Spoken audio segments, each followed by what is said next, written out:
Unmasking the truth, discussing point of views. One voice, one station. Shere Punjab Radio, AM 600.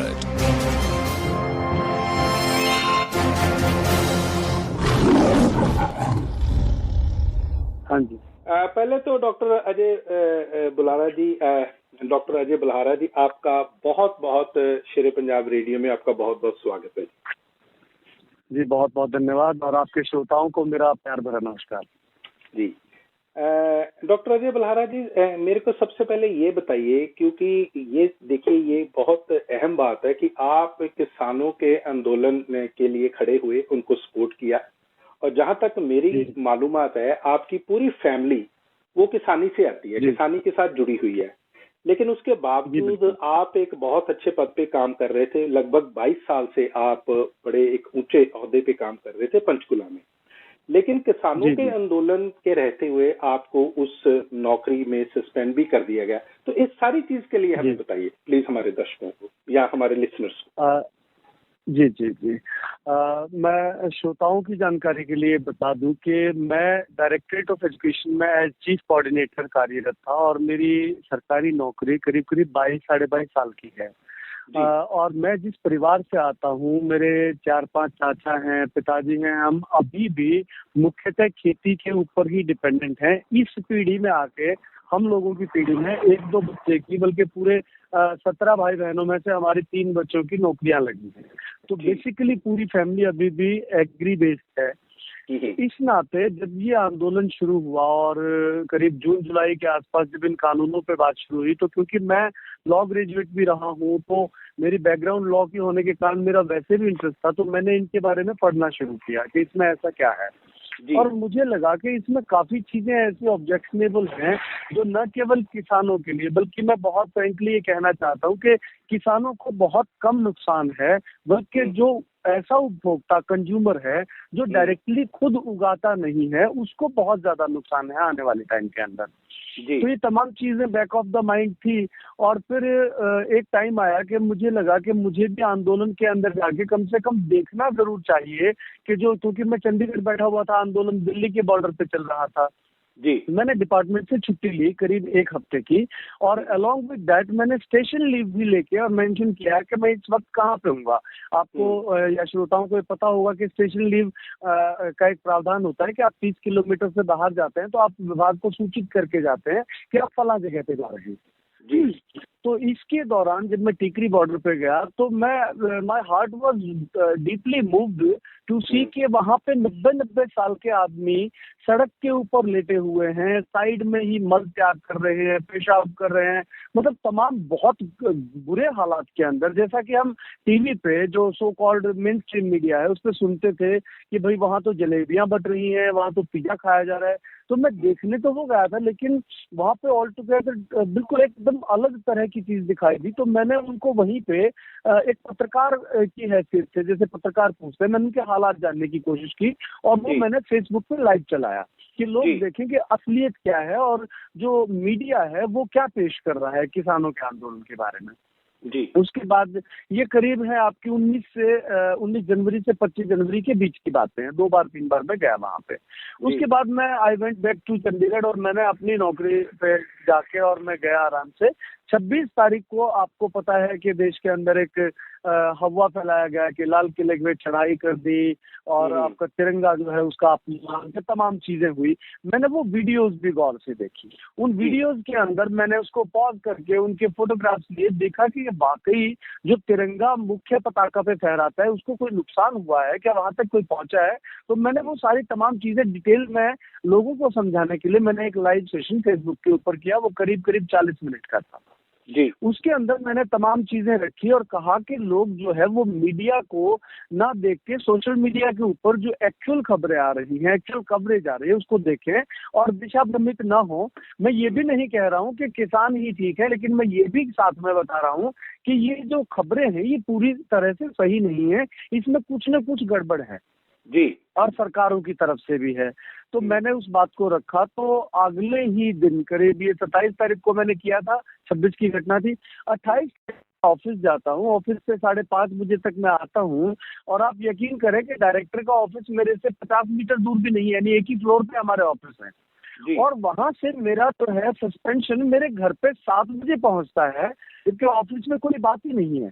7 बजे जो suspension पहुंचता है उसके अंदर कोई रीजन मेंशन नहीं है कि आपका मिसकंडक्ट क्या था, क्योंकि सिंपली एक गजेटेड ऑफिसर है, कंफर्म पोस्ट पे है, तो उसको पहले शो काज नोटिस होता है एज पर द लॉ कि आपको शो काज नोटिस सर्व किया जाएगा कि this is the misconduct on your part and why not departmental action should be taken against, क्योंकि आपके खिलाफ डिपार्टमेंटल एक्शन क्यों ना लिया जाए। लेकिन ऐसा कुछ नहीं आया, and to my utter surprise I was given a piece of paper जिस पे लिखा था आपको तुरंत प्रभाव से सस्पेंड किया जाता है धारा 5 के तहत। मैं जब धारा 5 को पढ़ा तो उसमें पता लगा कि सरकार के खिलाफ साजिश रचने की धारा होती है। तो आई वो स्टंड कि मैंने ऐसा क्या किया कि मैं देशद्रोह या राजद्रोह के उसमें मुझे निलंबित कर दिया जाए, क्योंकि मेरी 22 साल की नौकरी बेदाग रही है।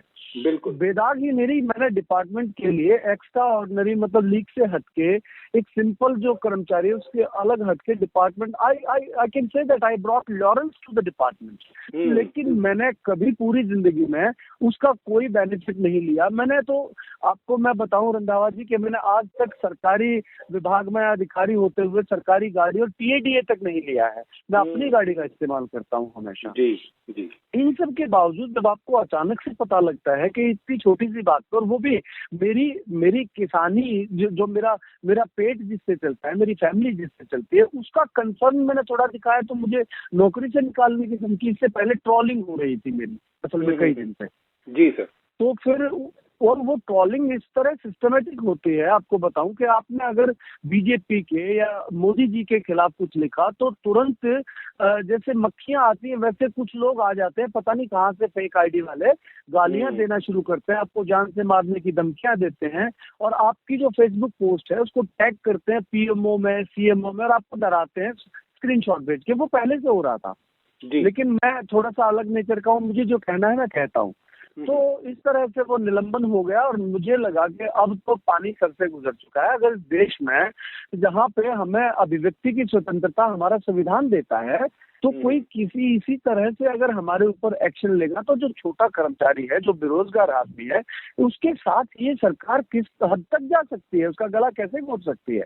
तो मुझे लगा कि मुझे अब जो है वॉइस बनना चाहिए, जो डाउन ट्रोडन है, जो दबाए गए हैं, उनकी वॉइस अगर पढ़े लिखे लोग नहीं बनेंगे तो फिर हमें घरों में भगत सिंह की तस्वीर लगाने का हक नहीं है। मैं उसी टाइम निकल पड़ा, मैंने खुलेआम सरकार को चुनौती दी, और अब भी देता हूँ हर चैनल हर जगह के माध्यम से कि सरकार मुझे गलत मानती है, मुझे फांसी पे टांगे, जेल करे, लेकिन किसान के लिए आवाज उठाना अगर गलत है तो हमें मंजूर है जेल में रहना। ऐसी खुली हवा में सांस हमें लेना भी नहीं, जहाँ पे भारत का नागरिक, लोकतांत्रिक नागरिक जो है वो अपनी बात तक नहीं रख सकता है, उसको देशद्रोह माना जाने लगा है। जी। तो ये तमाम कहानी थी रंधावा जी, और उसके बाद बस हाँ जी बताइए प्लीज। जी बस उसके बाद फिर किसानों के हित में जो कर सकते थे वो कर रहे हैं। जी, बहुत अच्छी बात है। डॉक्टर अजय, एक चीज और बताइए बल्हारा साहब कि आपका रेवाड़ी स्कूल में बहुत बेहतरीन काम रहा है और कोलंबिया यूनिवर्सिटी ने उसको बहुत ज्यादा उसकी तारीफ की है। थोड़ा सा हमारे जो लिसनर्स हैं, जो हमारे सुनने वाले हैं, उनको ये बताइए कि किस प्रकार का काम था और ये क्या सारा वाकया है।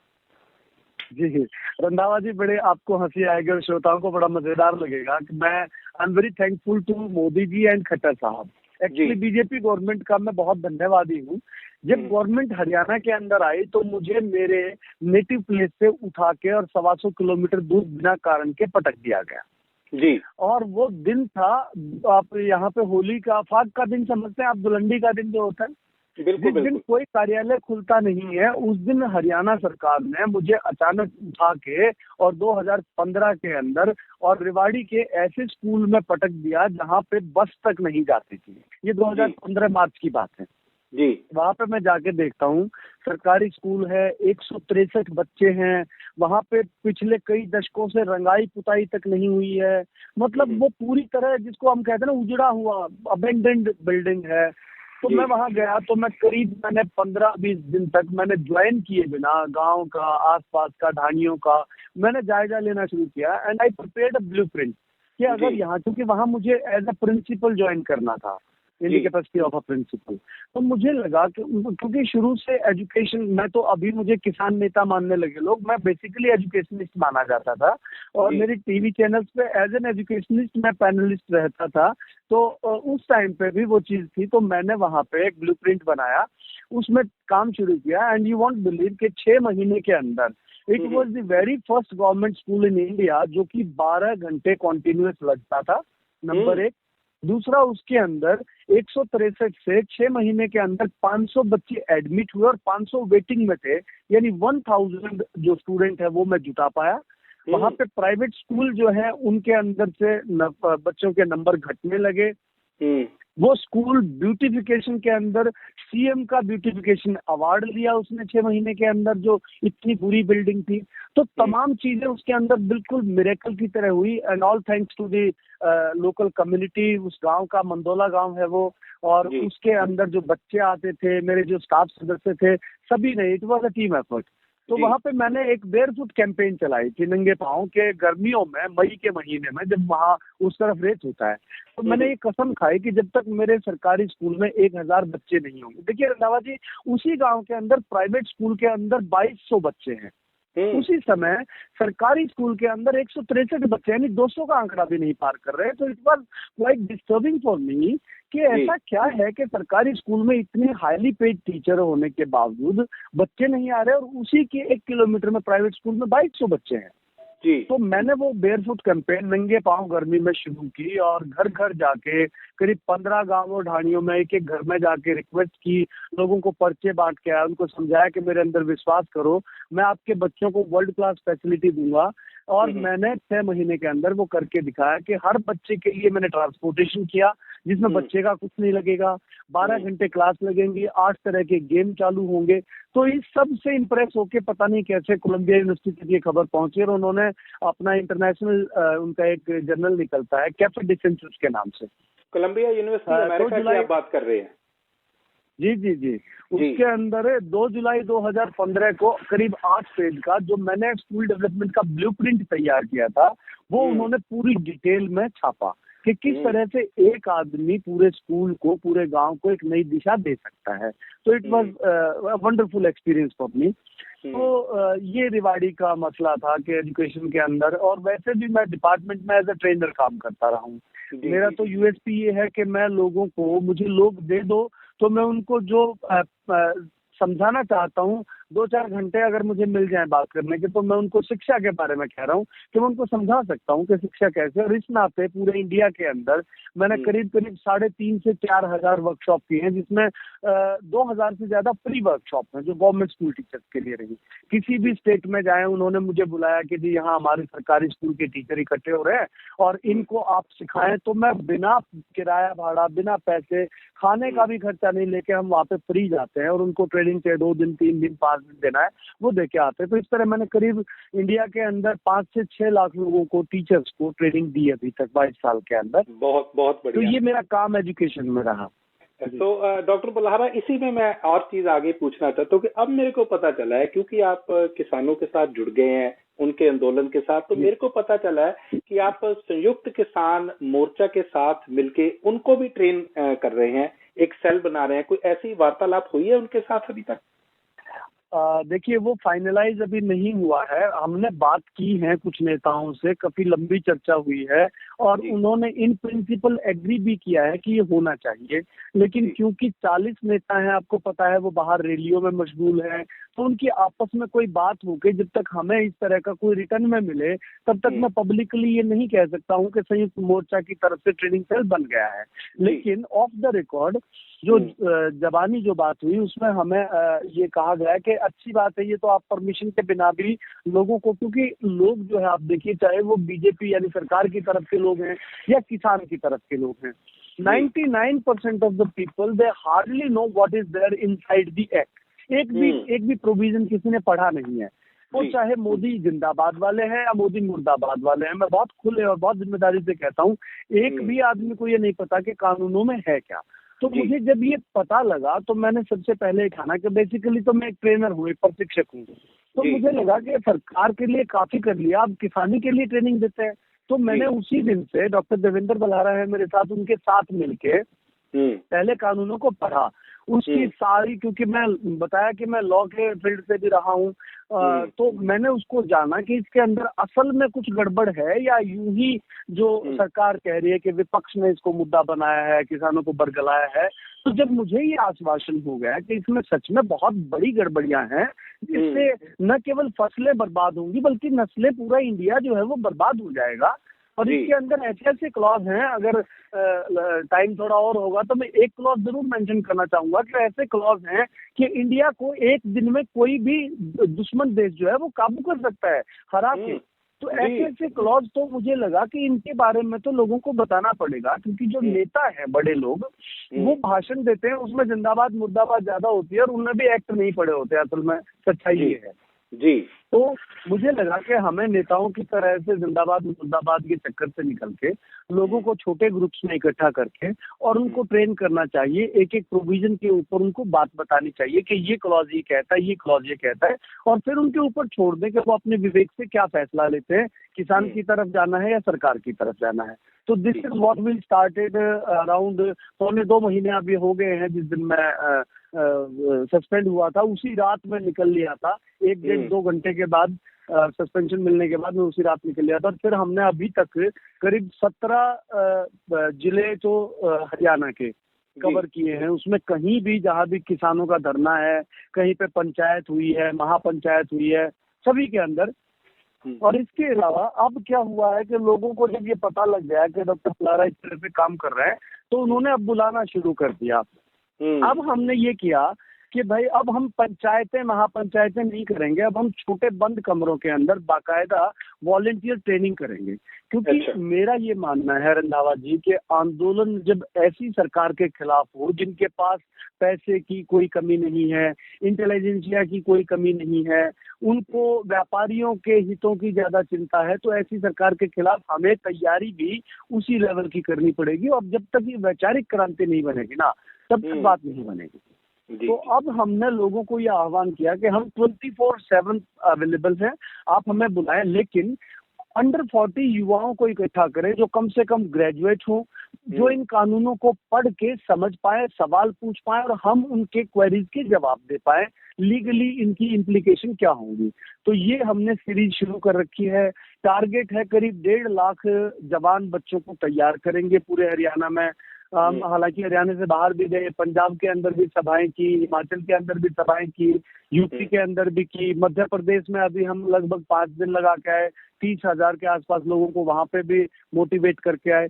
तो मेन फोकस हमारा हरियाणा में है, लेकिन पूरे इंडिया में भी अगर कोई हमें बुलाता है इस चीज के लिए तो हम अपने तेल पे अपने खर्चे पे जाके उनको ट्रेनिंग दे रहे हैं।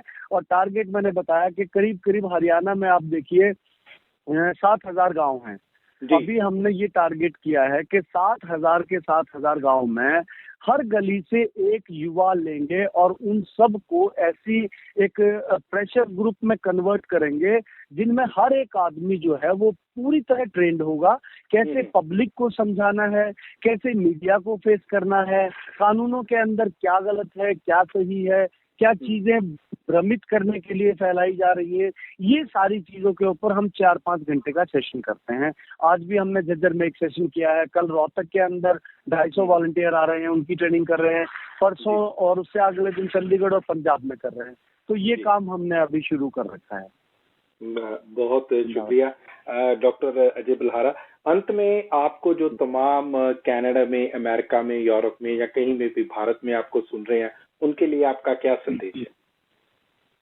जी, मैं उन श्रोताओं से, अपने प्यारे भाई बहनों से एक रिक्वेस्ट करना चाहूंगा कि जैसे अभी संयुक्त मोर्चा की तरफ से भी यूनाइटेड नेशंस ऑर्गेनाइजेशन के अंदर एक अपील की गई है कि आप जो है इंटरवीन करें, क्योंकि आप देखिए छोटा मोटा मामला नहीं है। आप 70% की जब बात करते हैं तो 136 करोड़ में से 70% आप निकालेंगे तो सीधे सीधे 80-82 करोड़ लोगों को आप समझिए कि हम प्रभावित करते हैं। तो ये कानून अगर एक मेजॉरिटी पार्ट को प्रभावित करते हैं, और खासकर जो इनके अंदर ऐसे ऐसे प्रावधान हैं कि हमारा इंडिया एक दिन में गुलाम हो सकता है, तो ऐसी चीज में हम ये चाहते हैं कि जो भी हमारे साथी या जो किसान हैं, वो बेशक से भारतीय मूल के नहीं हैं, वो बेशक से व्यापारी हैं, वो सब लामबंद होके अपनी अपनी सरकारों, अपने अपनी पार्लियामेंट, अपने अपने सीनेटर को अप्रोच करें कि इसके बारे में आवाज उठाएं, और जरूर ये करें कि हमारे फेसबुक पे खूब सारे सेशन हैं जो लोग पढ़ने का टाइम नहीं निकाल पाते हैं, वो उनको शेयर करें, अपने ग्रुप्स में भेजें। वो ये जान पाएंगे कि इन कानूनों में जो हमारे माननीय कृषि मंत्री कहते रहते हैं काला क्या है, काला क्या है, तो वो काला हमने बिल्कुल एक एक काले की बिंदी निकाल के उसमें समझा रहे हैं, उसको पूरे विश्व में फैलाएं। और इसलिए फैलाएं कि दावा जी बहुत समझ के इस बात को बोल रहा हूँ कि पूरा जो वर्ल्ड है उसका किसान इंडिया के किसान आंदोलन पे नजर लगाए बैठा है। आपने देखा होगा रिसेंटली स्पेन के अंदर एक ट्रैक्टर मार्च हुआ, यानी किसानों का आंदोलन हुआ, और स्पेन की सरकार को तुरंत जो फूड, जो फाइनल प्रोसेस फूड के प्राइस के ऊपर जो मांग थी, उसको तुरंत मानना पड़ा। इसी तरह जर्मनी के अंदर हुआ, फ्रांस के अंदर हुआ जी। तो मैं उन लोगों को यही संदेश देना चाहता हूँ कि एक चीज तो ये करें कि केवल सुनी सुनाई बातों के ऊपर किसी आंदोलन से ना तो जुड़े, ना उसका विरोध करें, उनको पढ़ें, समझें, और उसके बाद लोगों को एक डेमोक्रेटिक वे में उनको समझाएं, और देश के ऊपर, किसानी के ऊपर, क्योंकि मैं हमेशा ये कहता हूँ कि पेट अगर खाली होगा तो आप देश की प्रोग्रेस की, इंसानियत के बचाव की कोई बात ही नहीं कर सकते, सब बेमानी होती है।